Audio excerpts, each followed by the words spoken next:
Chapter 7. The House by the Sea. Oh, Aunt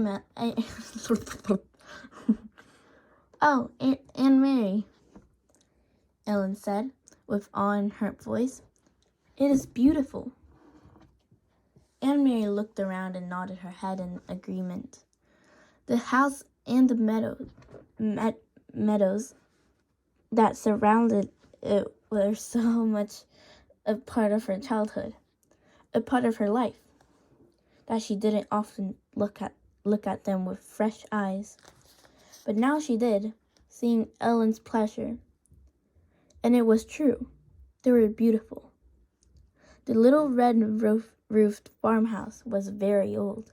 Its chimney crooked, and its even the small shuttered windows tilted at angles. A bird's nest, wispy with straw, was half hidden in the corner, where the roof met the wall above a bedroom window. Nearby, a gnarled tree was still speckled with a few apples now long past ripe.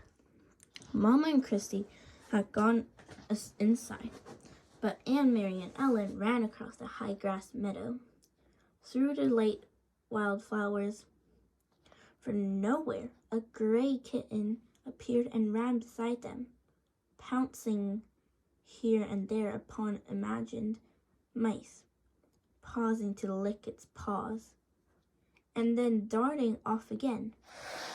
It pretended to ignore the girls, but looked back often to be certain that they were still here and still there. Apparently pleased to have playmates. The meadow ended at the sea, and the gray water licked there at damp brown grass flattened by the wind and bordered by smooth heavy stones. I have never been this close to the sea, Ellen said. Of course you have. You've been to the harbor in Copenhagen 1,000,000 times. Ellen laughed. I mean the real sea, the way it is here, open like this, a whole world of water.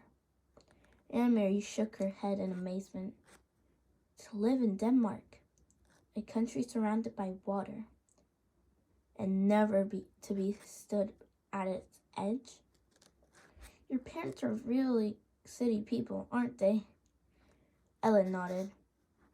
My mother is afraid of the ocean, she said, laughing. She said it's too big for her and too cold. The girls sat on a rock and took off their shoes and socks. They tiptoed across the damp stones and let the water touch their feet. It was cold. They giggled and stepped back. Aunt Mary leaned down and picked up a brown leaf and floated back and forth with the movement of the water. Look, she said, this leaf may have come a tree in Sweden.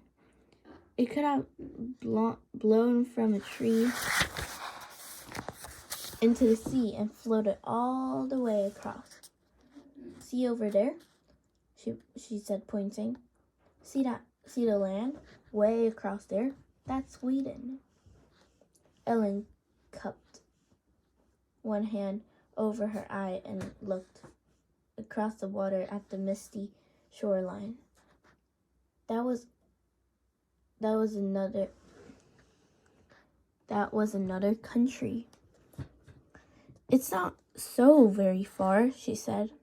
Maybe, Aunt Mary suggested. Standing over there are two girls just our age, looking across and saying, That's Denmark.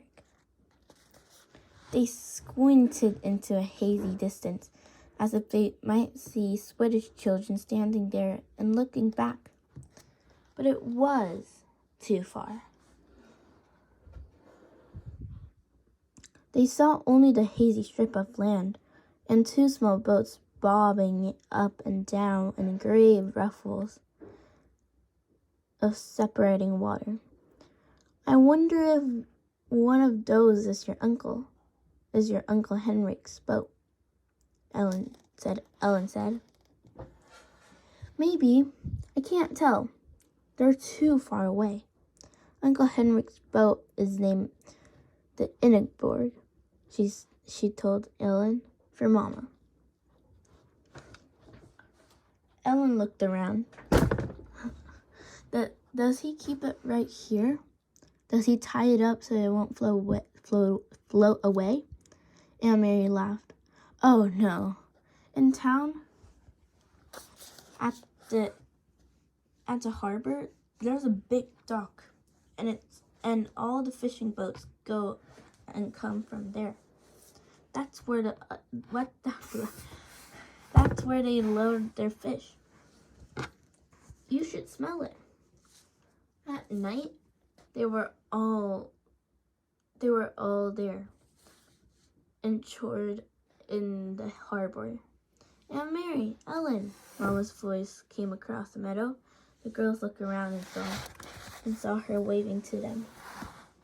They turned,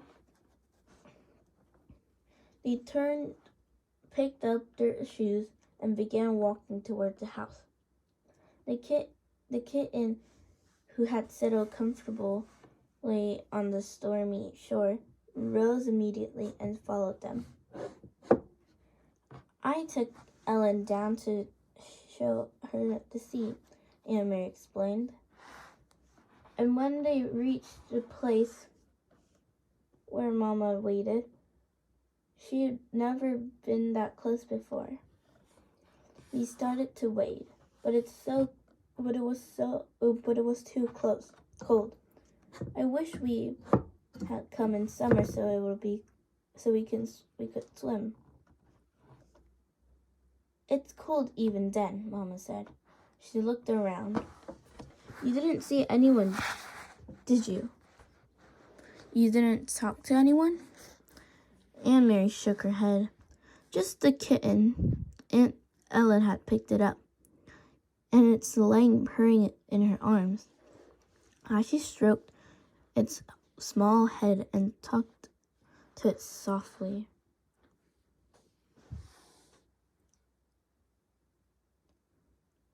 I meant to warn you. You must stay away from people while we are here.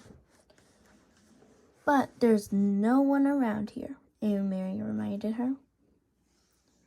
Even so, if you see anyone at all, even someone you know, one of Henrik's friends, it is better if you come in the house.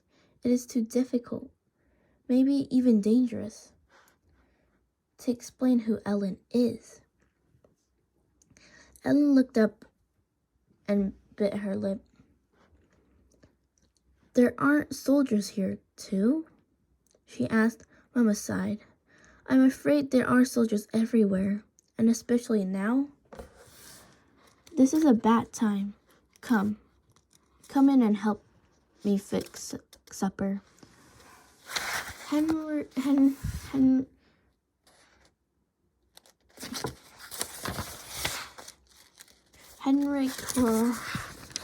Henrik will be home soon.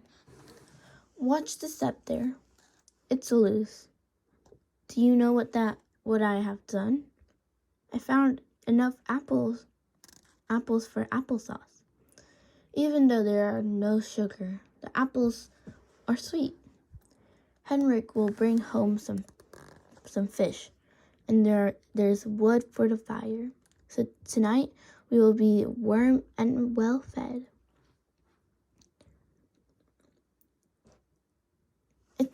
It is not a bad time, then, Aunt Mary told her. Not if there is applesauce. Ellen kissed the kitten's head and let it leap from her arms to the ground. It darted away and disappeared in the tall grass. They followed Mama into the house. That night, the girls dressed her for bed in the small upstairs bedroom. They were sharing the same bedroom that they had been Mama's.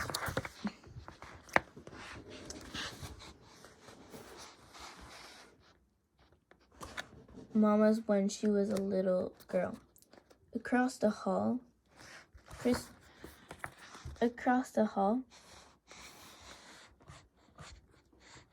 Christy was already asleep in the wide bed that had once belonged to Aunt Mary's grandparents. Ellen touched her neck after she had put on Aunt Mary's flower-sprigged nightgown, which Mama had packed.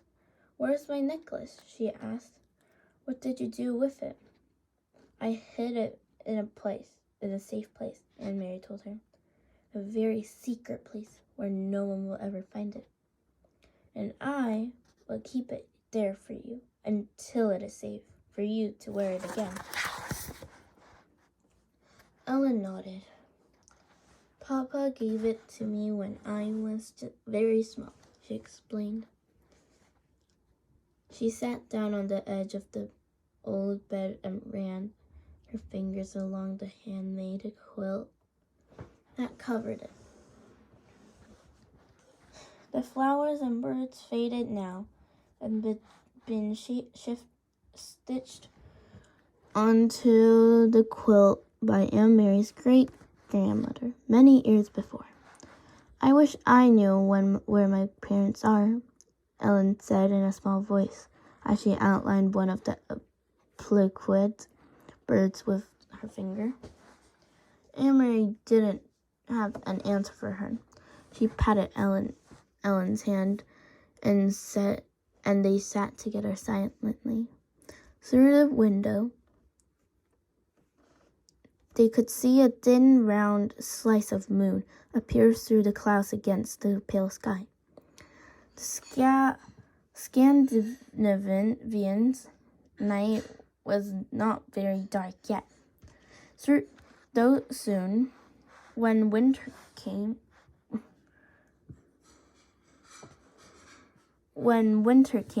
the night would be not only dark but very long.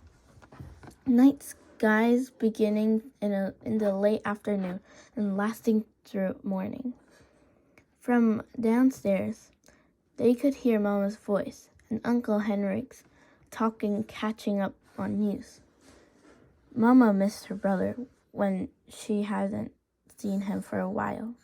Aunt Mary knew.